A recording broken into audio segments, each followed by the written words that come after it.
O Senhor esteja convosco. Ele está no meio de nós. Proclamação do Evangelho de Jesus Cristo segundo Lucas. Glória a vós, Senhor.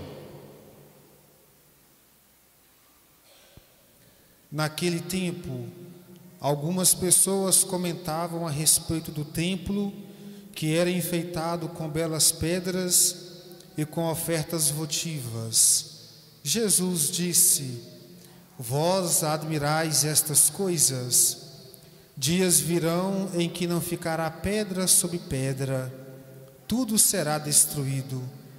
Mas eles perguntaram: Mestre, quando acontecerá isto?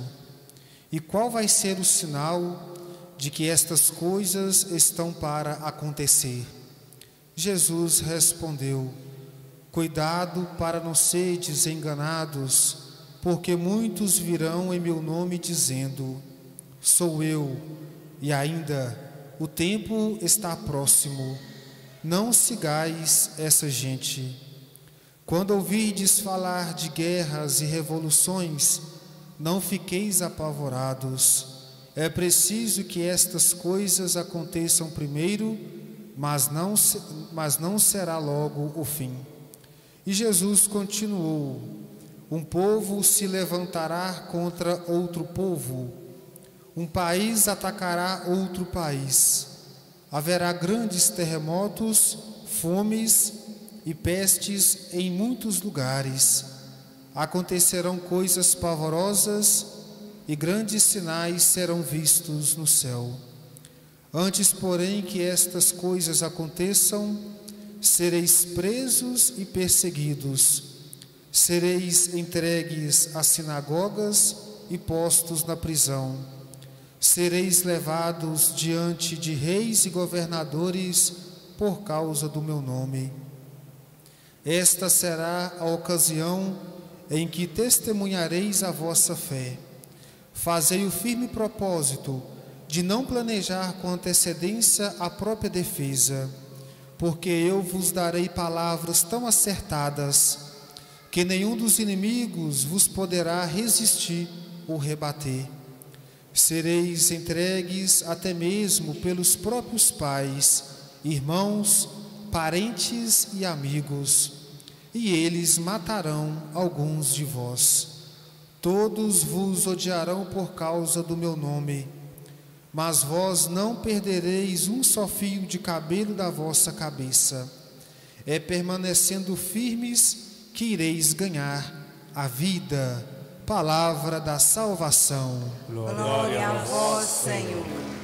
Aleluia, aleluia, aleluia. Aleluia, aleluia, aleluia.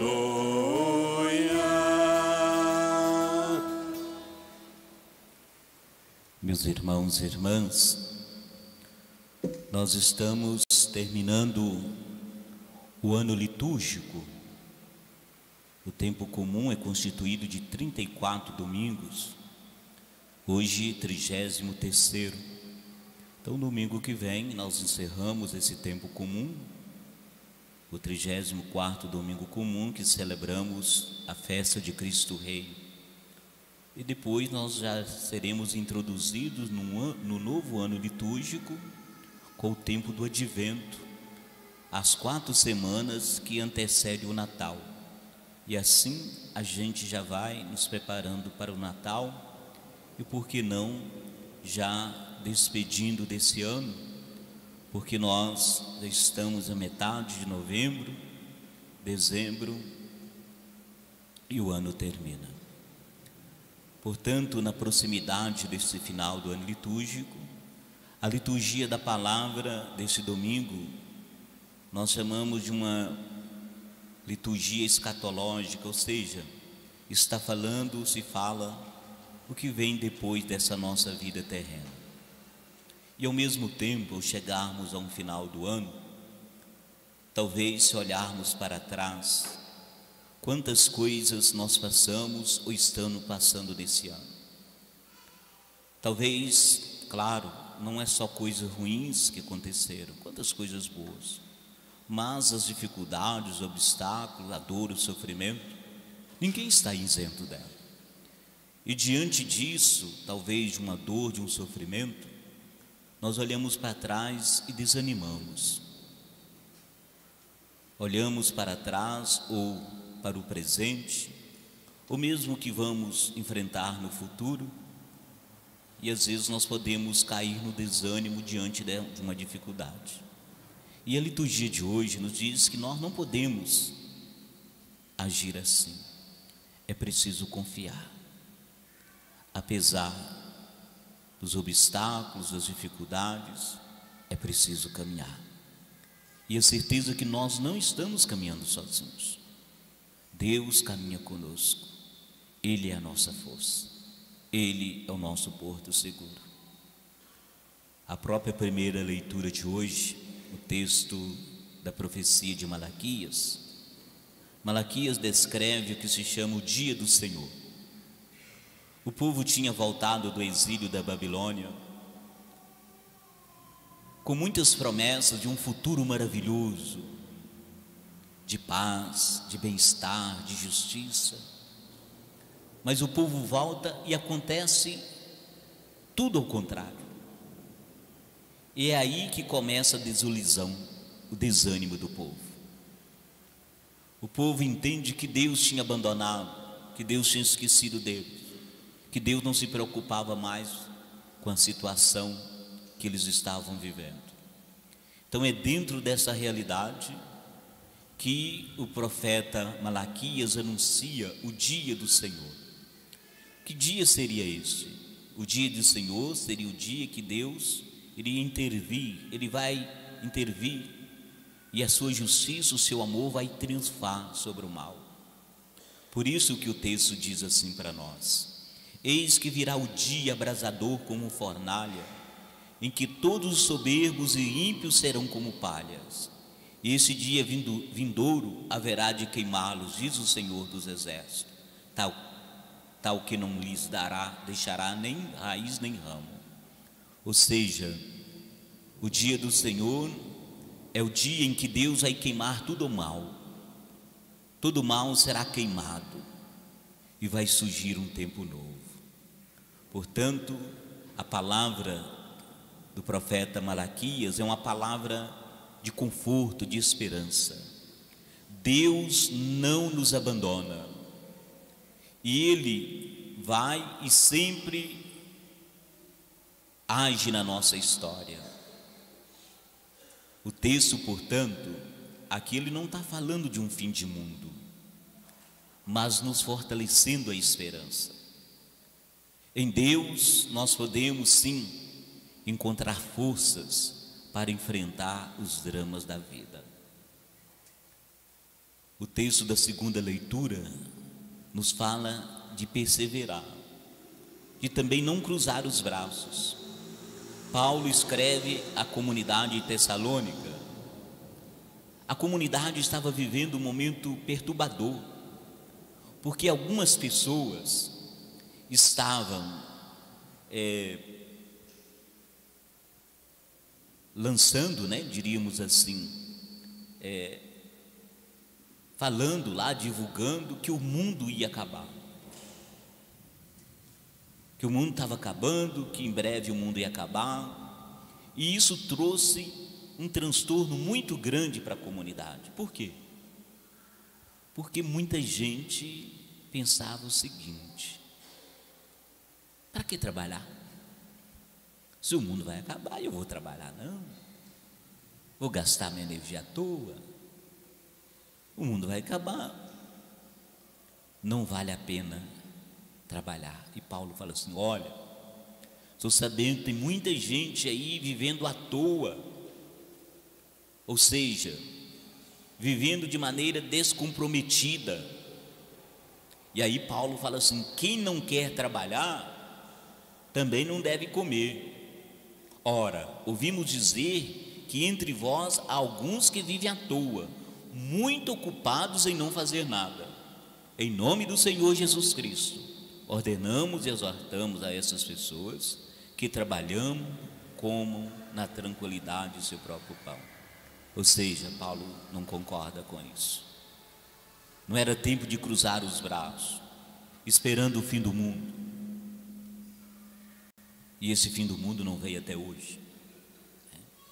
Então, é um tempo de renovar a esperança, de firmar os nossos pés, de caminhar. E é isso também que o Evangelho de hoje nos fala. O Evangelho usa uma linguagem que nós chamamos de linguagem apocalíptica. Praticamente todo o capítulo 21 do Evangelho de Lucas, falando de sinais trágicos e perseguições, porque naquele tempo acontecia a perseguição dos judeus aos cristãos, como também do Império Romano. E o Evangelho começa dizendo: Jesus, ele está em Jerusalém. Lembram que durante esse tempo litúrgico nós temos lido o Evangelho de Lucas, e sempre a gente fala aqui que Jesus está caminhando para Jerusalém. Agora ele chegou em Jerusalém, e aí ele entra no templo e vê muitas pessoas deslumbradas com a beleza do templo de Jerusalém, a grandeza do templo, a beleza do templo, as pedras preciosas do templo, tudo era grandioso. Imaginemos a Basílica, lá de Aparecida, o templo de Jerusalém, muito maior. Era uma coisa espetacular, grandiosa, e as pessoas olhando ali. E Jesus aproveita e fala assim: olha, esse templo vai ser destruído. Ele aproveita para alertar a cada um de nós, porque às vezes a gente fica só preocupado com o visual externo, a beleza externa, e aí corremos o risco de descuidar do nosso interior. Ao chegarmos ao final do ano, é preciso a gente perguntar: como que está meu interior? Porque se a gente não cuida do nosso interior, o cansaço, o estresse de um ano pode nos levar a um desânimo total. É preciso cuidar do nosso interior.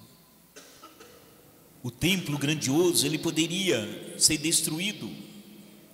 Ora, quem alicerça a sua vida em Deus, nada vai trazer a destruição para essa vida. Quem alicerça a sua vida em Deus, enfrenta os terremotos que a vida às vezes joga em nós.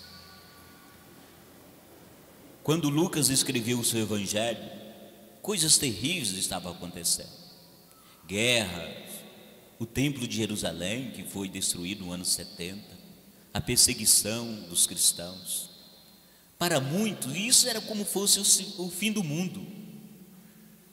E é diante dessa realidade que Jesus anuncia o fim de um modelo de sociedade. Dias irão que não ficará pedra sobre pedra, tudo será destruído. E diante disso os discípulos perguntam: Senhor, quando que vai acontecer isso? E aí Jesus responde. Ele diz assim: haverá grandes terremotos, fomes, pestes em muitos lugares. Acontecerão coisas pavorosas, grandes sinais serão vistos nos céus. E ele alerta: cuidado com os falsos profetas. Muita gente vai aparecer dizendo: sou eu. Ou diz que o mundo vai acabar. Ele falou: não siga essa gente. E ele nos chama à esperança, não ter medo. Essas coisas, elas acontecem. E quando elas acontecem, não é fim de mundo não. Quando ouvir falar em guerras e revoluções, não fiqueis apavorados. Jesus fala isso. Não fiquem apavorados. É preciso que essas coisas aconteçam primeiro, mas não será logo o fim. Portanto, Jesus não está falando de fim do mundo, muito pelo contrário. Ele nos chama a esperança. Esses sinais não devem nos assustar, pelo contrário, É sinal que nós temos muito o que fazer ainda. Quando o mal acontece no mundo, não é que o mundo vai ser destruído pelo mal. Significa que nós precisamos fazer muita coisa para esse mal ser derrotado. E ele vai ser derrotado tendo essa esperança, certeza de que Deus está conosco. Por isso que Jesus termina o Evangelho. Quando essas coisas começarem a acontecer, levantam e ergam a cabeça, porque a libertação está próxima. É permanecendo firmes que vocês vão ganhar a vida. É permanecendo firmes que nós vamos ganhar a vida. As guerras, a violência está por toda parte. Tantas pessoas que morrem, vítima de tanta violência, de muitas situações. Nós olhamos para isso e falamos, é o fim do mundo. No entanto, não devemos temer. Haverá dificuldades, sim, mas teremos sempre a ajuda e a força de Deus. Jesus usa duas expressões interessantes, muito fortes, para nos chamar a esperança. Permaneçam firmes para ganhar a vida. São duas formas que Jesus usa para nos fortalecer na esperança, acalmar o nosso coração. É como um bálsamo, nos chamando a resistir na fé. Diz Jesus, será o tempo de dar testemunho da vossa fé. Aqui não se trata de aceitar a realidade do sofrimento, de maneira passiva, não. Resistir na fé. Resistir na fé. Vos darei palavras acertadas. É Deus que fala pela nossa voz. Por isso não vos preocupeis com o que falar. Ou seja, a preocupação central é não desanimar, não se entregar, permanecer firme, mesmo na adversidade. Ao invés de ficar preocuparmos aí com essa ideia de fim de mundo, é mais importante nos preocupar em viver o nosso hoje, com essa vida que nos foi dada. Duas palavras para essa liturgia de hoje: esperança e paciência. Esperança. Apesar de tudo que a gente vê por aí, não desanimar. Apesar da dor, do sofrimento que talvez nós experimentamos na nossa vida, não nos desanimar. Deus está conosco. Paciência. Hoje quase não se fala em paciência. No entanto, poucas vezes ela foi tão necessária como nesse tempo que nós estamos vivendo. Talvez uma frustração, uma incerteza. Muitas vezes nós não encontramos abrigo em nada que nos ofereça proteção, que nos dá segurança, né? Todos nós procuramos uma segurança na vida, uma proteção, todos nós. E às vezes a gente não encontra. Às vezes tem gente que não se encontra na fé, não se encontra na realização pessoal, não se encontra em família. E isso pode causar em nós um desânimo. E aí esse desânimo se transforma em frustração, em até depressão. As pessoas ficam deprimidas, entram em depressão, porque não encontram segurança. Ora, é preciso ter paciência. A paciência que fala o Evangelho é aquela atitude de quem acredita em Deus e quem acredita que Deus é forte, que é Ele que está conduzindo a nossa vida. A pessoa animada por essa paciência, ela não se deixa perturbar pelas tribulações, pelas crises. Ela se mantém serena, porque ela confia, ela espera. As pessoas impacientes, para elas a espera é longa demais, é impaciente, um pouco tempo para ela é muito. Essas pessoas agitam muito, mas constroem pouco. Criticam constantemente, mas semeiam pouco. Condenam, mas não libertam. A pessoa impaciente, ela pode terminar a sua vida num desânimo profundo e num cansaço enorme, verdadeira frustração. A paciência de quem tem fé, como eu disse, está enraizada num Deus que caminha conosco, apesar dos golpes que a vida nos dá, e às vezes a vida nos dá uns golpes terríveis, apesar da dor, do sofrimento, às vezes até inútil, Deus continua a sua obra. Nele nós podemos colocar a nossa confiança, nele nós podemos colocar a nossa esperança. É essa palavra que a liturgia de hoje nos traz. Não é uma palavra de desânimo, não é uma palavra de medo, pelo contrário, é perseverar na adversidade da vida, é perseverar em Deus, é acreditar na ação e na presença dele na vida de todos nós. Caminhemos nessa esperança, essa esperança que nos renova. Caminhemos nessa paciência, uma paciência que tenha certeza de que Deus age, que Deus se faz presente na nossa vida. Professemos a nossa fé. Creio em Deus Pai.